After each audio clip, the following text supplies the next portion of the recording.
Hi guys, இன்னைக்கான challenge பார்த்தீங்கன்னா carrom board challenge. இந்த சேலஞ்சில் நம்ம என்ன பண்ண போகிறோம்னு பார்த்தீங்கன்னா 5 காயின்ஸ் அடிக்க வச்சுட்டு அதில் 15 செகண்ட்ஸில் யார் அதிகமான காயின் அடிக்கிறாங்களோ அவங்க தான் வின்னர். சேலஞ்ச் முடிக்கிறதுக்குள்ள லைக் அண்ட் சப்ஸ்கிரைப் பண்ணிக்கோங்க.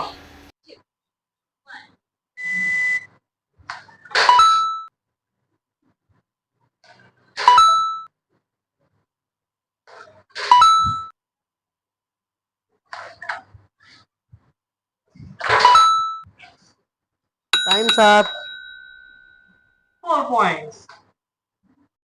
இர்ஃபான்.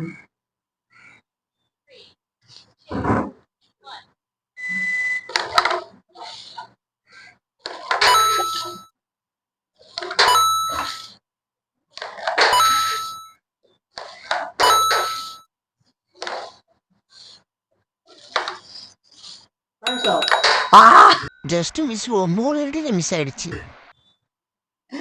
4 points. ரெண்டு பேரும்